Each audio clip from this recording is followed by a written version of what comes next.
একটা grand design অনুযায়ী দেশ চলতেছে, এবং এই ডিজাইনটা হচ্ছে ডক্টর ইউনূসের নিজেরই, এবং এই গ্র্যান্ড ডিজাইনটা হচ্ছে যে -2 থিওরি, এবং একটা কি বলে যে মানে একটা প্রো আমেরিকান একটা টিটুলার গভর্নমেন্ট, একটা সাক্ষী গোপাল সরকারকে কন্টিনিউ করা, এইটা হচ্ছে একটা গ্র্যান্ড ডিজাইন। এবং যা কিছুই হচ্ছে এগুলি গ্র্যান্ড ডিজাইনের পার্ট। এবং আমি মনে করি না যে চান্সেস আর ভেরি লো ফেব্রুয়ারিতে নির্বাচন হবে কিনা, এইটার সম্ভাবনা খুবই কম। এবং যদি হয়ও, মানে ফেব্রুয়ারিতে যদি নির্বাচন হয়ও, তারপরও দেখা যাবে যে এই নির্বাচনটা একেবারেই খারাপ নির্বাচন হবে। হ্যাঁ, কারণ এখানে মানে ডু অর ডাই প্রশ্ন এসে গেছে। বিএনপির জন্য ডু অর ডাই, জামাতের জন্য ডু অর ডাই, এনসিপির জন্য ডু অর ডাই।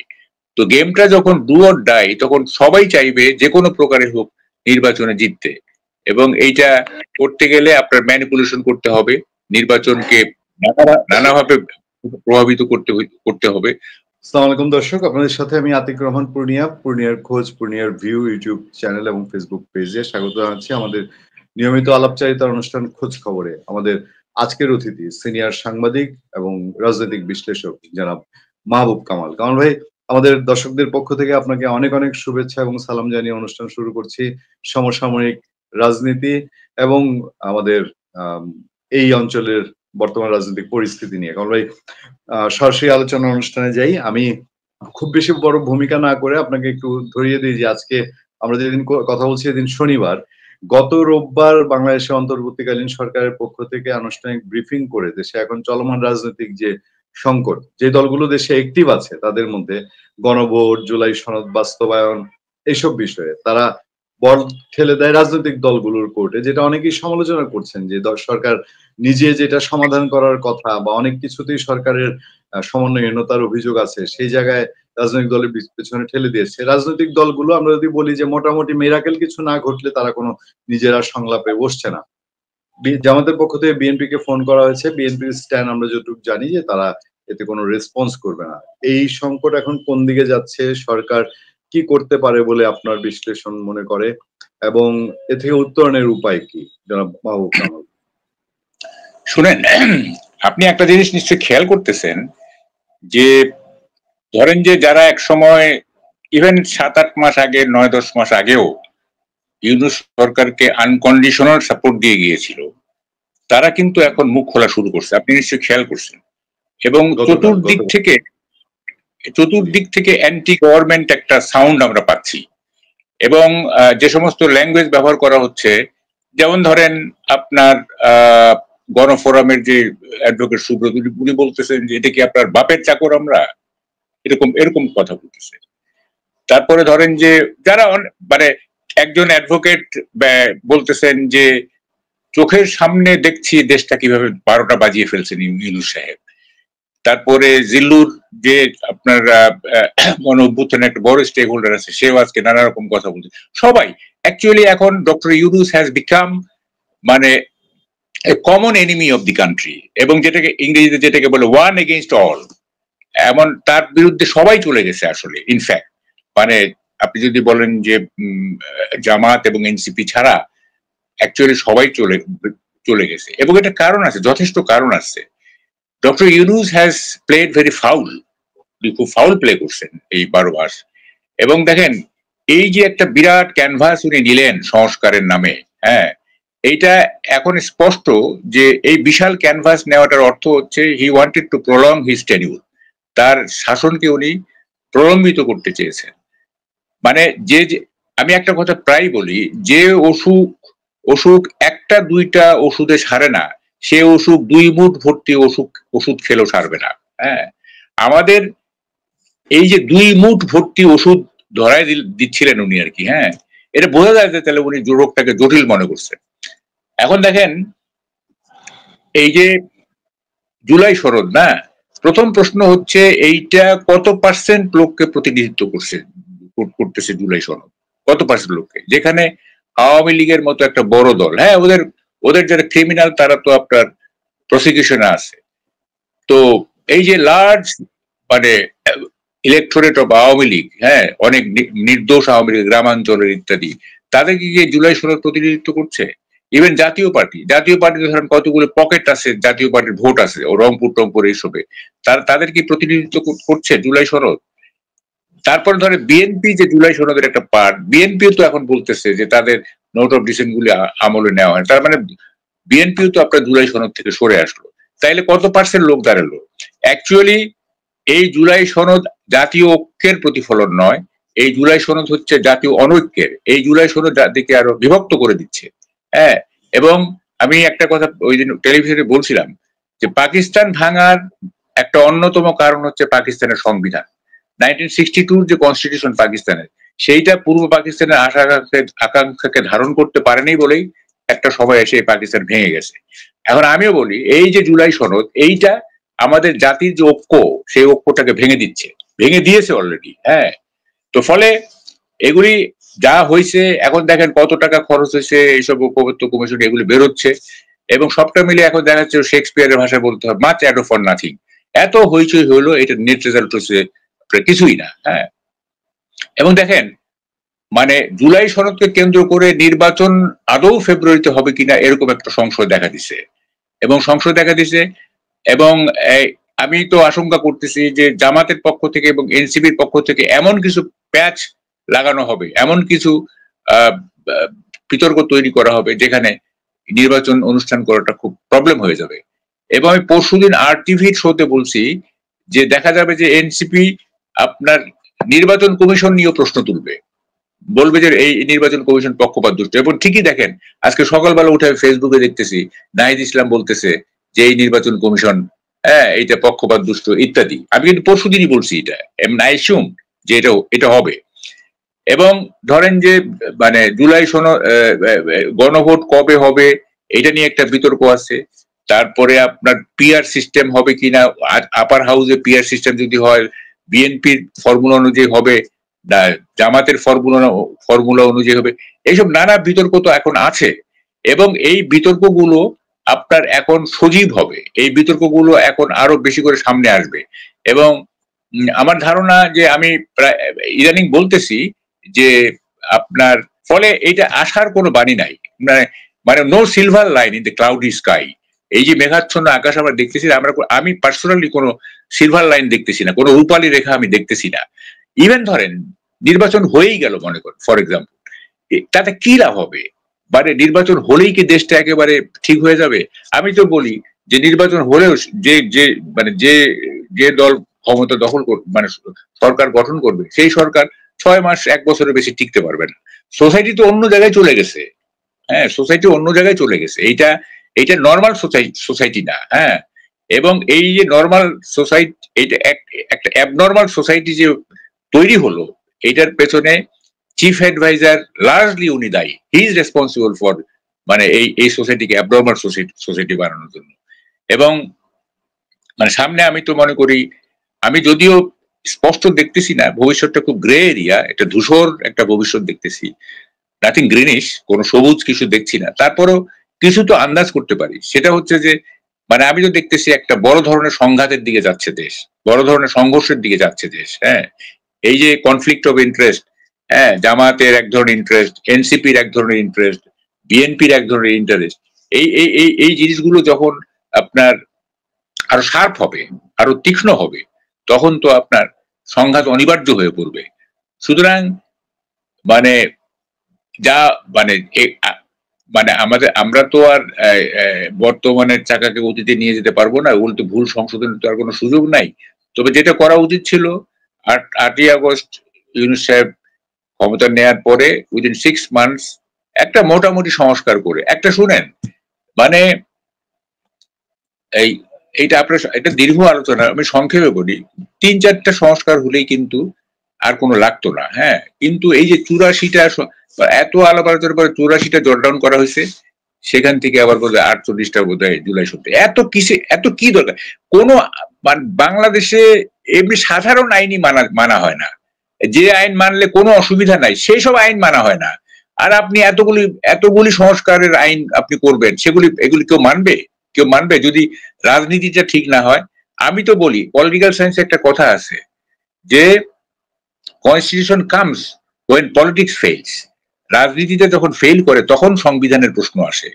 রাজনীতি যদি মানে খারাপ হয়ে যায়, রাজনীতি যদি ঠিক মতো অ্যাকোমোডেটিভ না হয়, একটা সহনশীল রাজনীতি না, হাজারটা কনস্টিটিউশন দিয়ে আপনি কিছু করতে পারবেন না। কত দেশে আপনার হাইতি, ভেনেজুয়েলা থেকে শুরু করে ডোমিনিয়ন রিপাবলিক সবাই তো 20 বার 22 বার 16 বার 15 বার টোটাল সংবিধান চেঞ্জ করে ফেলা, খোল নলচে পাল্টে ফেলা হয়েছে। সেগুলি কি ভালো হয়েছে? সেই দেশগুলি কি ভালো হয়েছে? ভালো তো হয় নাই। বরং যে সমস্ত দেশ নামে মাত্র সংবিধান, যেমন ইউকে, কানাডা, তারপরে ধরেন যে নিউজিল্যান্ড, এগুলো তো ভালো চলতেছে। ওখানে তো কনস্টিটিউশনের অত স্ট্রিক্টনেস নাই, তাই না? ফলে আমরা কনস্টিটিউশনকে স্ট্রিক্ট করতেছি, কিন্তু মানে সোসাইটিকে ওই কি বলে যে ওই কনস্টিটিউশন উপযোগী না করে নাগরিকরা হয়ে গেছে আপনার আইন ভাঙার পক্ষে। হ্যাঁ, আর আপনি আইন দিয়ে তাদেরকে বাড়তে চাচ্ছেন। এটা হয় নাকি কখনো?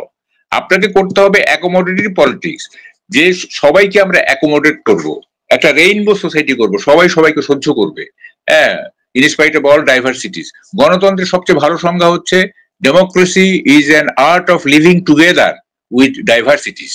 মত পার্থক্য সত্ত্বেও একত্রে বসবাস করার শিল্পের নাম হচ্ছে গণতন্ত্র।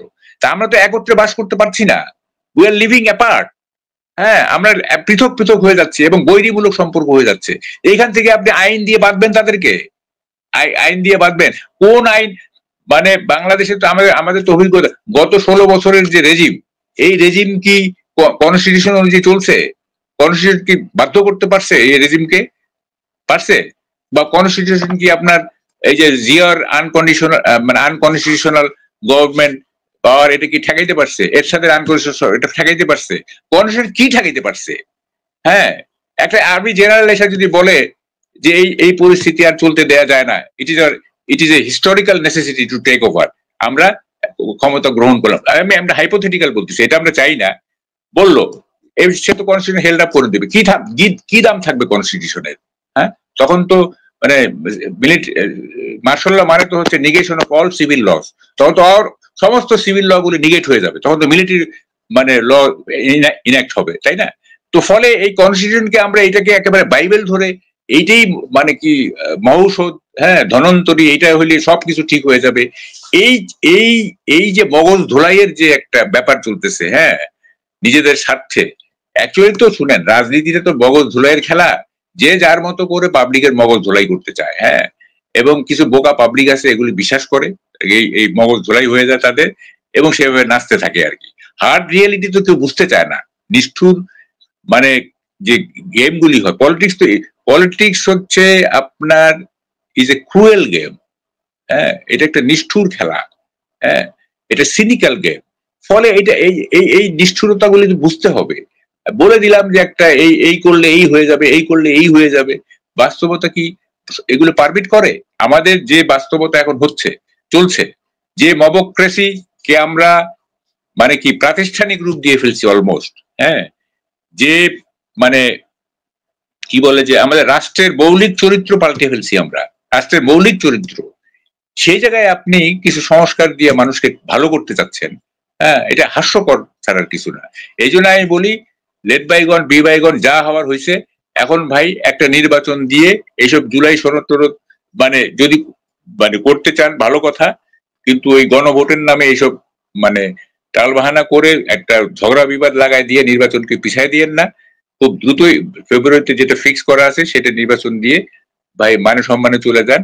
নির্বাচন হওয়ার পরে কি যে হবে সেটা আমরা বুঝি, কোন কচুটা যে হবে আমরা বুঝি। হ্যাঁ, এই দেশ মানে এটা সেঞ্চুরি লাগবে, বুঝছেন, এটা শতাব্দী লাগবে এই দেশ ভালো হইতে।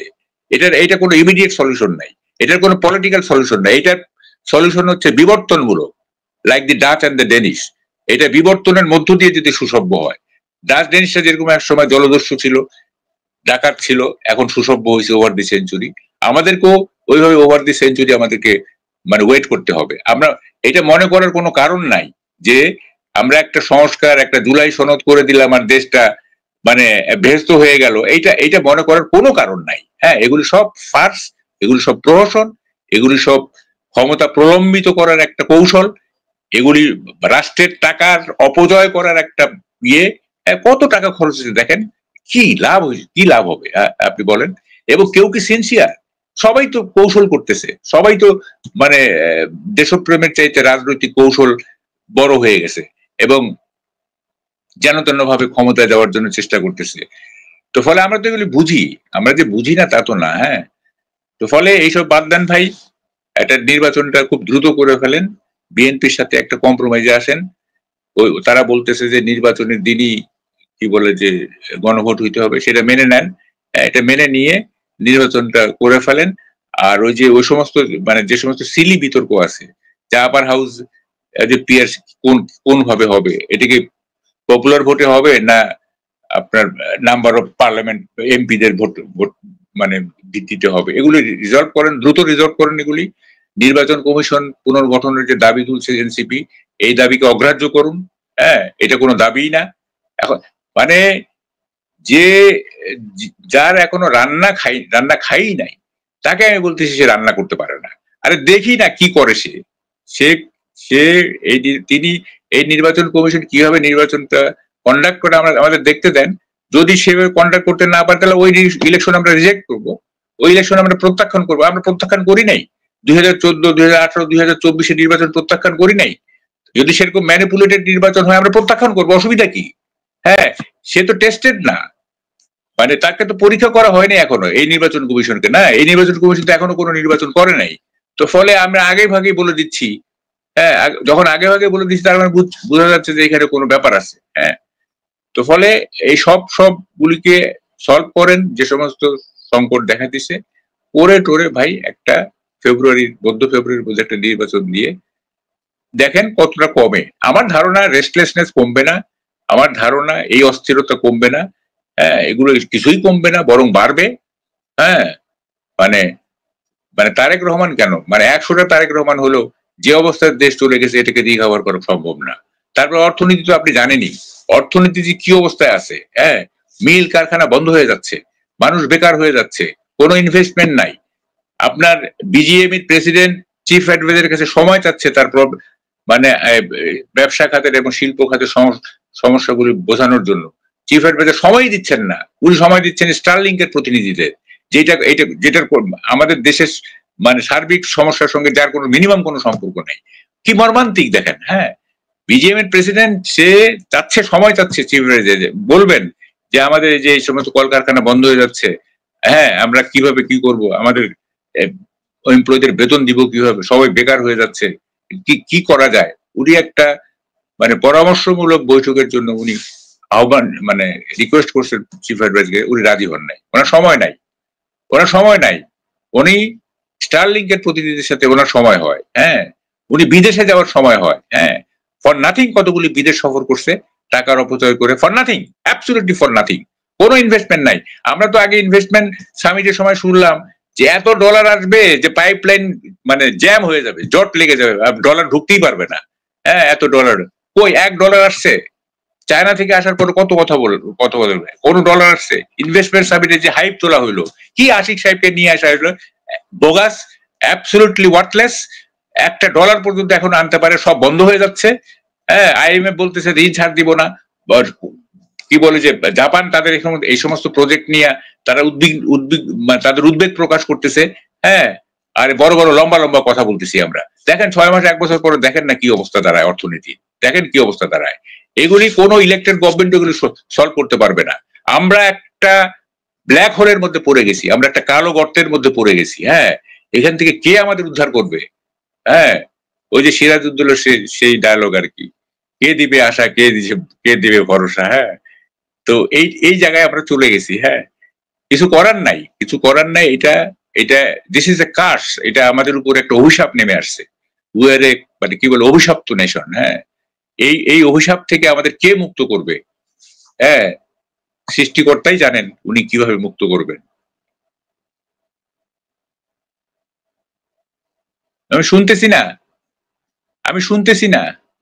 জি, কারণ আমরা যেই জটিলতা এখন আছি এবং তাৎক্ষণিক যে জটিলতা এবং লং টাইম যে জটিলতা আপনি বললেন, এগুলো তো বাস্তব, আমরা জানি।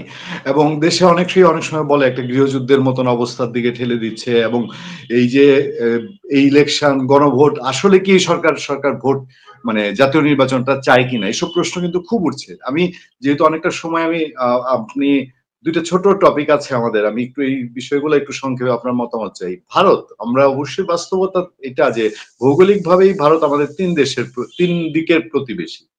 ভারতের সাথে আমাদের সম্পর্কটা কোথায় গিয়ে নামলো যে ভারত যেখানে বাংলাদেশ থেকে সেনা ফ্রন্ট সরিয়ে নিয়েছিল, এখন আবার দ্রুততার সাথে তারা বাংলাদেশ ঘিরে 2-3টা গ্যারিসন করছে।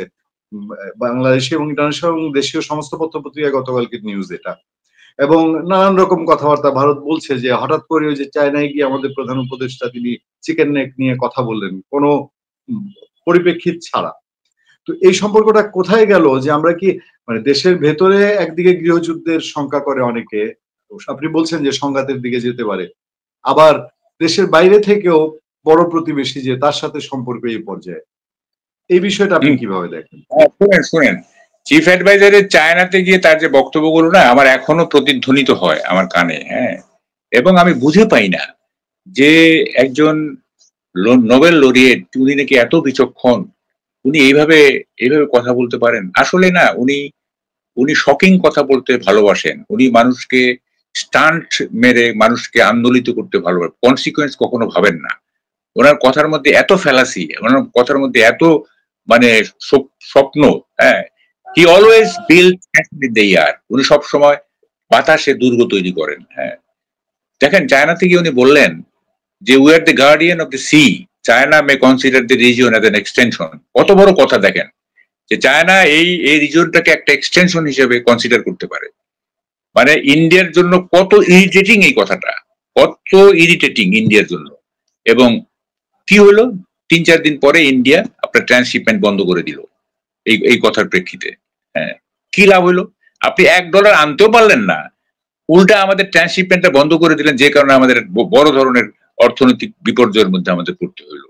সব জায়গায় দেখেন, উইকার নেশনের যদি নেইবারিং কান্ট্রিটা স্ট্রঙ্গার হয়, তার ডিপ্লোমেসিটা হইতে হবে খুবই ট্যাক্টফুল, হ্যাঁ। আমরা তো উইকার দেন ইন্ডিয়া, তাই না? আমাদের মানে দুর্ভাগ্য যে আমাদের নেইবারিং কান্ট্রিটা স্ট্রঙ্গার এবং আমাদের প্রতি তার অ্যাটিটিউড খুব ভালো না, এটা আমাদের দুর্ভাগ্য। তো যেহেতু এইটাই বাস্তবতা, তাহলে আমাদেরকে তো ওইভাবে ডিপ্লোমেসিটা হ্যান্ডেল করতে হইতো, ওইভাবে কিভাবে একটা মানে ইকুয়াল ডিগনিটি, ইকুয়াল ইকোনমিক রিলেশনশিপের কিভাবে একটা সম্পর্ক করে সেটা আমাদের করতে হইতো। কিন্তু from the very day one আমরা ইন্ডিয়ার ব্যাপারে ডিপ্লোমেসিটা ভুল করছি। এবং দেখেন, তখনও ডক্টর ইউনূস ক্ষমতা নেন নাই, on way from Paris to Dhaka তখনই উনি বলতেছেন যে আমরা 7 সিস্টার ডিস্টেবিলাইজ করে দেবো, এই হাঙ্কি পাঙ্কি কত রকমের কথা বলেন কি। তারপর উনি দেশে আইসা উনি অ্যান্টি ইন্ডিয়ান যে সেন্টিমেন্ট সেটাকে উস্কে দিলেন, এবং তার উস্কানির ফলে নানা অ্যান্টি ইন্ডিয়ান স্টেক হোল্ডার নানা রকম কথা বলছে। এবং আমরা এমনও শুনছি যে ভারতের মানচিত্র পাল্টায় দেওয়া হবে, চিকেন নেক দখল করে নেওয়া হবে। দেখেন, মানে একটা তো বাগাড়ম্বরের তো একটা সীমা থাকা উচিত, তাই না? আপনি কি আপনার মিলিটারি স্ট্রেংথ আপনি মেজার করবেন না, আমার মিলিটারি স্ট্রেংথ কত এবং আমার বিপরীতে ইন্ডিয়ার মিলিটারি স্ট্রেংথ কত? আপনি এটা তো প্রথমে পরিমাপ করতে হবে, তারপরে না আপনি বড় বড় লম্বা লম্বা কথা বলবেন, তাই না?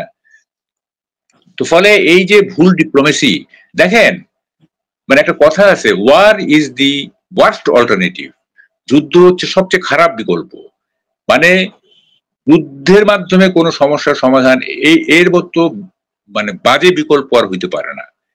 তো এবং আর একটা কি দেখেন, যুদ্ধ তো আপনার শুধুমাত্র প্রাণহানি ঘটায় না, যুদ্ধ তো আপনার দেশের ইকোনমির উপর একটা বড় প্রভাব ফেলে।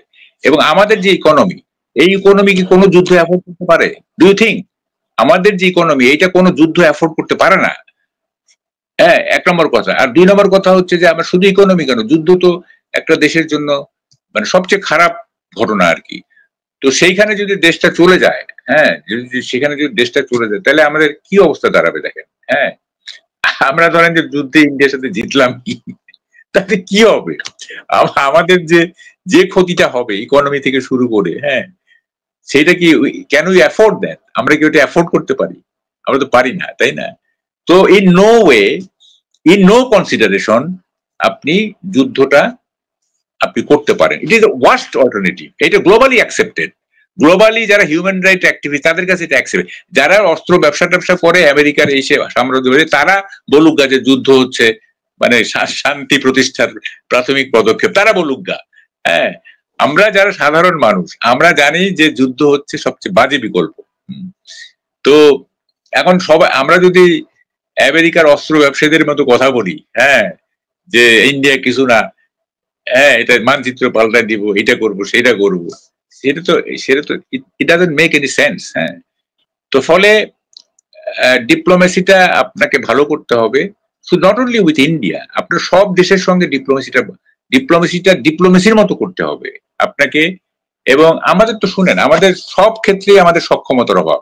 এই যে আপনি বললেন না নির্বাচন যদি সবাই চায়ও, মানে এই নির্বাচন কমিশনের এবং আইন শৃঙ্খলা পরিস্থিতি যে অবস্থায় আছে সে অবস্থায় নির্বাচন করাটা খুব মানে সুষ্ঠু নির্বাচন করাটা খুব টাফ হবে। আমাদের সক্ষমতার অভাব আছে।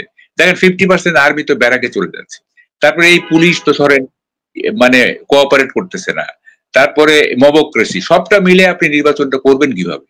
সেরকম আমাদের সব ক্ষেত্রে সক্ষমতার অভাব আছে। আমাদের ডিপ্লোমেসি তো আমাদের মানে সক্ষমতার অভাব আছে। হ্যাঁ, ডিপ্লোমেসিটা মানে ভালো ডিপ্লোম্যাট যারা, হ্যাঁ আপনার সময় কম তাহলে অনেক কথা বলা যেত। ভালো পৃথিবীতে যারা ভালো ডিপ্লোম্যাট, হ্যাঁ আপনি ধরেন যে স্টেটসম্যানদের মধ্যে ধরেন যে আপনার কি বলে যে আমেরিকার 2-1 জন প্রেসিডেন্ট আছে, তারপরে ধরেন কিসিঞ্জার, তারপরে কি বলে ওইটা মেডিলিন অলব্রাইট, তারপরে ধরেন যে ইভেন আপনি ধরেন যে জয়শঙ্কর, হ্যাঁ কত সাউন্ড, কত কোয়াইট। হ্যাঁ, তো এবং ভালো ডিপ্লোমেসির লক্ষণ হচ্ছে যে কথা বেশি বলা যাবে না একেবারে। জয়শঙ্কর কিন্তু গতকালকে বলেছে যে বাংলাদেশের প্রধান উপদেষ্টা তার কথাবার্তার দিকে একটু সাবধানী হওয়া উচিত। হ্যাঁ হ্যাঁ, কেন এত কথা বলতে হবে কেন? একটা ইন্টারভিউতে বলেছে এত কথা বলতে হবে কেন? ডিপ্লোমেসিতে বলে যে আপনি যত কম কথা বলে পারপাস সার্ভ করতে পারবেন সেটি সফল ডিপ্লোমেসি। আমরা তো কথা বলি এবং কথা বলতে জানিও না, ইংরেজিও জানি না, কমিউনিকেট করবো কিভাবে সেটাও তো জানি না।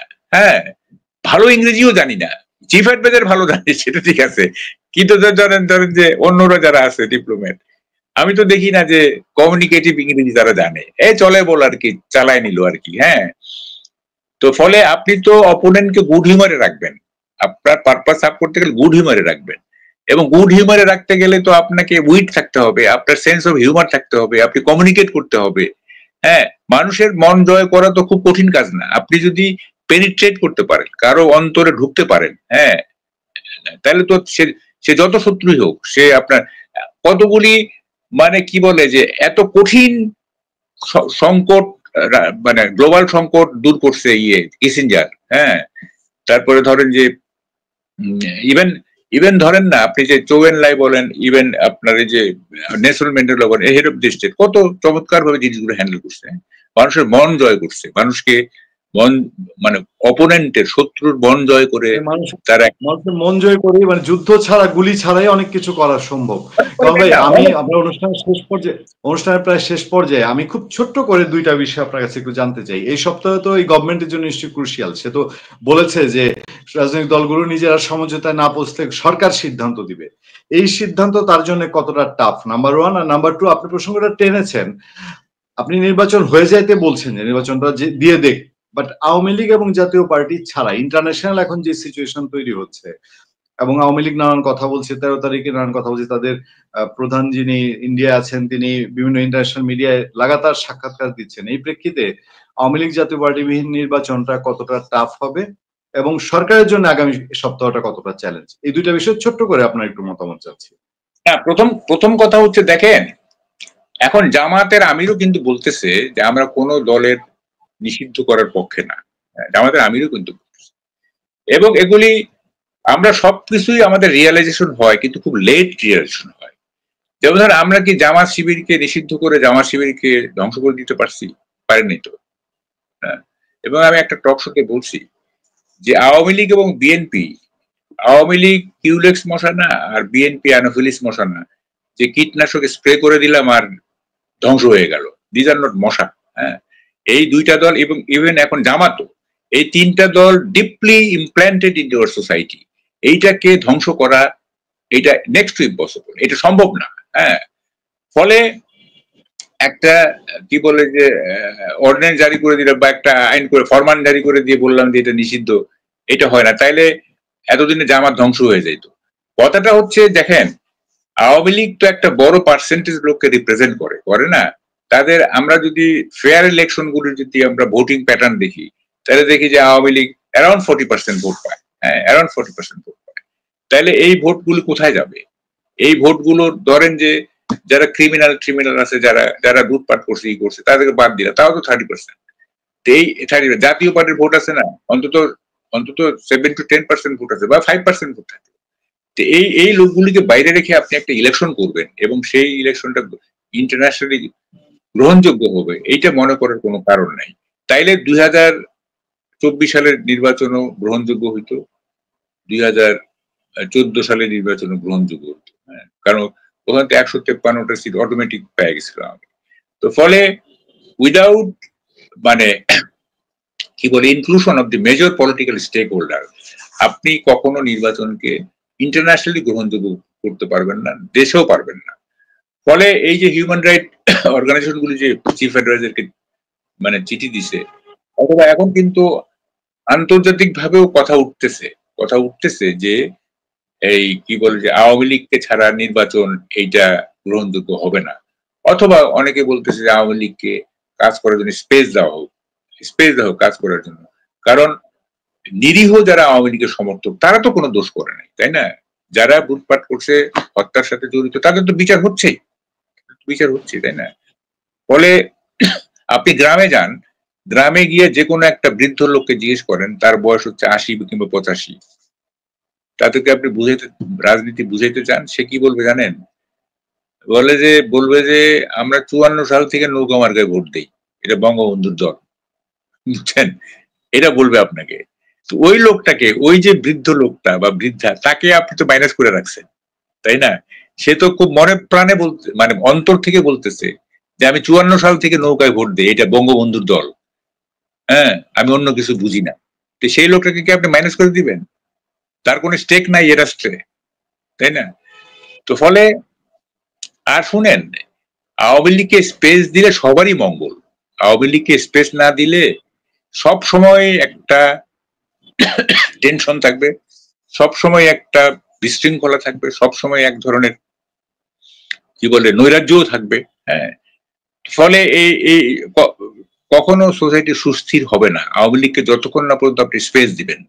হ্যাঁ, এবং তখন এই যে এইসব গেরিলা মিছিল, তো এইটা সেইটা অমুক তমুক, মানে তাদের যতটা শক্তি আছে সেই শক্তি প্রয়োগ করে তারা তাদের অস্তিত্ব জানান দিতে চাইবে। সেটা কি ভালো হবে? বরং ডেমোক্রেটিক ওয়েতে তারা যদি স্পেস পায়, সেইটা একটা মানে শান্তিপূর্ণ অবস্থা তৈরি করতে পারে। আপনি যখনই বাধা দিবেন তখন তো ওভারফ্লো হবে, তাই না? তো ফলে আমি মনে করি যে যারা ক্রাইম করছে গত রেজিমে, তারা যেন ছাড় না পায়। হ্যাঁ, তাদের মানে কি বলে যে রুল অফ ল এর জন্য, আইনের শাসন প্রতিষ্ঠার জন্য তাদের বিচার করতে হবে, অবশ্যই তাদের বিচার করতে হবে। But rest of the Awami League supporters, Awami লীগের যারা একেবারেই নির্দোষ, হ্যাঁ, তাদের জন্য আপনাকে স্পেস দিতে হবে। এটা কিভাবে দিবেন সে দেখেন, এটা রিফাইন না হইলে হোক বা অন্য কোনো ফর্মে হোক, আপনাকে দিতে হবে। তা না হলে সমাজকে আপনি সুস্থির করতে পারবেন না, এইটা পারবেন না। দেখা গেছে আওয়ামী লীগের যে ইতিহাস, আওয়ামী লীগের ইতিহাস সবসময় বিরোধী দল হিসেবে, বিরোধী দলে যখন তারা থাকে তখন তারা বেশি সফল হয়। এটা একেবারে পাকিস্তান আমল থেকে। Awami League is in power is a bad party, Awami League is in opposition is a good party. ঠিক আছে, এটা দেখা গেছে ইতিহাসে। হ্যাঁ, যেমন তারপরে আপনার এই 91-এ বিরোধী দল ছিল, আন্দোলন করে ওরা তত্ত্বাবধায়ক সরকার আনছে, যদিও তারা পরে এটা বাতিল করছে।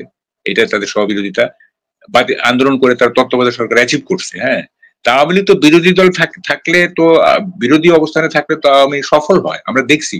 হ্যাঁ, তো ফলে এরকম একটা কার্যকর বিরোধী দলকে আপনি যদি মানে এটা কি বলে বলপূর্বক যদি আপনি তাকে মাইনাস করতে চান, এইটা বুমেরাং হবে, এটা বুমেরাং হবে তাদেরকে, মানে আগামী নির্বাচন হয়তো মানে হ্যাঁ, বলছি যে আগামী নির্বাচন করতে দেন বা না দেন, হ্যাঁ, কিন্তু আপনাকে আওয়ামী লীগকে স্পেস দিতে হবে, আপনাকে স্পেস দিতে হবে, তা না হলে সোসাইটি মানে সুস্থির হবে না। সবশেষ জানতে চাচ্ছি যে এই আগামী সপ্তাহটা সরকারের জন্য কতটা চ্যালেঞ্জিং, সে যেহেতু বলেছে যে রাজনৈতিক দলগুলো ঐক্য না করে নিজেরা ডিসিশন দিবে।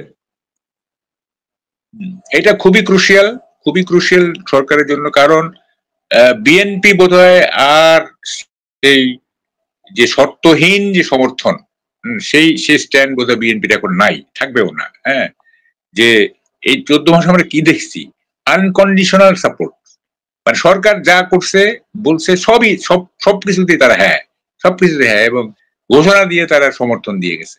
এখন বোধহয় ওই জায়গাটা আর নেই। হ্যাঁ, নেই, যে কারণটা হচ্ছে যে বিএনপি যদি মনে করে যে সরকারের কোন স্ট্যান্ড তাদের ক্ষমতায় যাওয়ার জন্য বাধা হয়ে দাঁড়াবে, তখন কিন্তু আর বিএনপি সরকারের সাথে যে এখন বন্ধুত্ব সম্পর্ক আছে এটা থাকবে না। হ্যাঁ, কারণ পলিটিক্যাল পার্টি আলটিমেট গোল ক্ষমতায় যাওয়া। তা আপনি যদি তাকে ক্ষমতায় যেতে না দিতে চান, হ্যাঁ, তাহলে তো বন্ধুত্ব থাকবে না, এটা থাকবে না। এবং মানে বিএনপি যদি আপনার কি বলে যে সম্পর্ক ছেদ করে ফেলে সরকারের সাথে, বিএনপি তো একটা বড় দল, একটা শক্তিশালী দল, হ্যাঁ, সারা দেশে এটা একটা বিরাট শক্তি, তখন তো একটা বড় ধরনের কেওয়াস লাগবে। এবং দেখেন কতগুলি জিনিস না কেউ খেয়াল করে না, যেমন তারেক জিয়া আসতেছে না, এইটা প্রমাণ করে যে বিএনপির প্রতি, মানে বিএনপি ক্ষমতায় যাক বা বিএনপি নির্বাচনে জিতুক, এটা গভর্নমেন্ট চায় না, এটা বোঝা যায়। কারণ তারেক রহমান কেন দেশে আসবে না ভাই, কি কারণে, তার দোষটা কি? হ্যাঁ, সে তো তার যে মামলাগুলি ছিল সেগুলো তো নিষ্পত্তি হয়েছে। হ্যাঁ, এবং সে 16 বছর যাবৎ অ্যান্টি ফ্যাসিস্ট সে মুভমেন্ট করলো, এবং মুভমেন্টের নেতা সে দেশের বাইরে থেকে হইলো, সেই লোকটা বিজয়কে সেলিব্রেট করতে পারলো না। সেই, আচ্ছা ঠিক আছে, বিজয়কে সেলিব্রেট কিছু হয়তো ওই সময় নেক্সট অ্যাভেলেবল ফ্লাইট পায় নাই, ঠিক আছে, কিন্তু 14 মাস তো ভাই হয়ে গেল, তাই না? 14 মাস তো হয়ে গেল, কি কারণে জানাবেন না আমাদেরকে? কেন উনি আসতেছেন না? তারেক রহমানও জানান না, উনি জানাচ্ছেন না, সরকারও জানাচ্ছে না। তা আমরা তো এটা জানতে চাই, কারণ তারেক রহমান হচ্ছে সবচেয়ে বড় দলের 1 নম্বর নেতা। কি রহস্যপূর্ণ জিনিস দেখেন, এগুলির কোনো ব্যাখ্যা আছে আপনি বলেন? তাইলে যদি তারেক রহমান না আসতে পারে, আর যদি সরকার যদি আপনার যেমন তেমন একটা সিদ্ধান্ত দেয় 7 দিন পার হয়ে যাওয়ার পরে, আজকে তো বলতে 5th ডে, আর 1 দিন 2 দিন আছে, যদি একটা এমন সিদ্ধান্ত দেয় যে সিদ্ধান্তটা বিএনপির প্রতিকূলে যাবে, হ্যাঁ, তাইলে কিন্তু একটা কনফ্রন্টেশন ইজ এ মাস্ট, একটা সংঘাত মাস্ট। তো ফলে বুঝে শুনে সব করেন, একটা অ্যাকোমোডেটিভ পলিটিক্স করেন, যাতে সবাই কি বলে মত ভিন্নতা সত্ত্বেও একটা অবৈরীমূলক সম্পর্ক নিয়ে নির্বাচনটা করতে পারে, তাইলে যদি কিছুটা রক্ষা হয় আর কি, তা না হইলে আবার আপনার ওই গ্যাঞ্জামের মধ্যে চলে যাবে দেশ, এবং কি হবে সেটা বলা মুশকিল। থ্যাংক ইউ অনেক ধন্যবাদ মাহবুব কামাল ভাই। দর্শক, আমরা কথা বলছিলাম সিনিয়র সাংবাদিক এবং রাজনৈতিক বিশ্লেষক মাহবুব কামাল সাহেব। মাহবুব ভাই, অনেক শুভেচ্ছা এবং ধন্যবাদ দর্শকদের পক্ষ থেকে। ভালো থাকবেন, সুস্থ থাকবেন, আপনার দীর্ঘ এবং সুস্থ জীবন কামনা করে এখানেই শেষ করছি।